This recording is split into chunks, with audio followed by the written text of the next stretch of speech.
Well, we've been on an excellent adventure. So now, of course, we gotta go on a bogus journey. Whoa.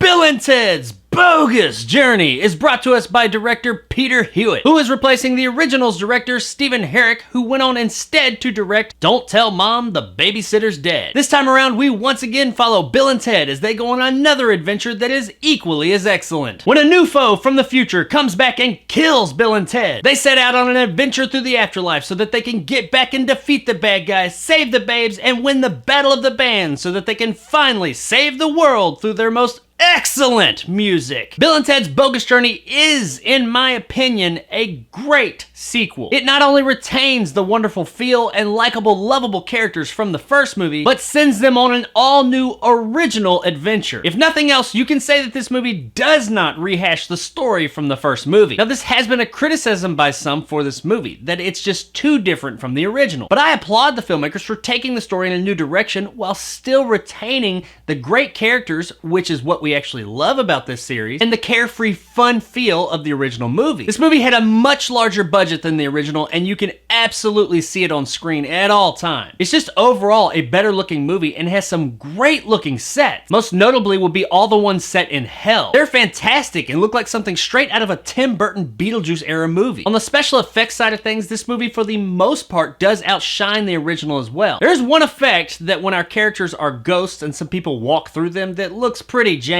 But I mean, it is 1991, so there's only so much you can ask for here. Beyond that though, the practical effects and camera trickery they use in this movie is really good. One of the great things about the original movie, beyond the absolutely lovable characters, is the overall carefree and cavalier attitude that the film had. It just seemed like everybody on screen was having a great time while making that movie. And that is seen here as well. Even though they have a larger budget, and this was clearly a much bigger project, it seems like everybody was still having a blast making this movie. Alex Winter and Keanu Reeves are in top form once again as the titular idiots. But all of our side characters do a great job as well, most notably William Sadler as Death. Every scene this character is in, he totally steals the show. It's such a weird out there thing in the movie that Death becomes one of the main supporting characters in this movie. It's something that would only work in a Bill and Ted movie. And work it does. Sadler is hilariously awesome as the Grim Reaper, and I am thrilled to see that he will be returning for Bill and Ted Face the Music. Please don't suck. Now, while all these improvements over the original are definitely welcome, the single biggest and most important improvement, in my opinion, would be to the story. While I do love Bill and Ted's Excellent Adventure, I can admit that it does not have the most cohesive story. As I said in my review of the original movie, it's more of a collection of really funny, awesome scenes that are held together by a fairly thin narrative. There's a story there, yeah, but the way that the movie is put together is kind of messy at times. It was severely missing some cohesion throughout the movie. But in Bill and Ted's Bogus Journey, they absolutely fixed that problem. The movie as a whole is just much more cohesive narratively. It's weird as hell and pretty out there at times, but its structure and execution is much more cohesive. And even though it is more cohesive than the original, it is still pretty random and out there at times. No more so than in the end of the movie, which does happen fairly quick and sudden. However, the way they ended the very end of the movie will leave you feeling so good and hopeful for mankind and the world as a whole. I never thought I would say something like that about a Bill and Ted movie, but it does make sense because that is ultimately what these characters were supposed to do in their story arc. They're supposed to save humanity through their good nature and awesome music, and that's what they do, and the end of this movie has an extremely good feeling to it, akin to something like Scrooge, which if you haven't seen that movie, is an extremely good feeling ending as well. Go check it out. Guys, Bill and Ted's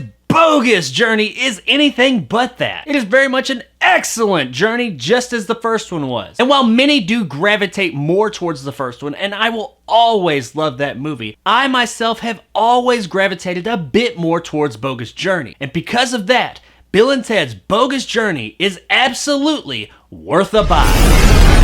Do it! Do it! Show me the money! Do it! You motherfucker! So, Show me the money! do it!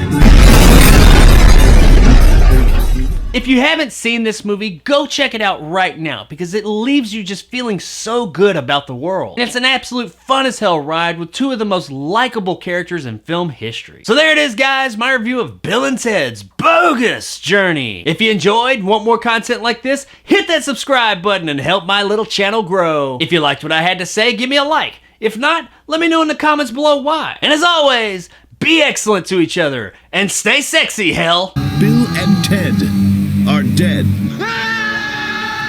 Welcome to hell.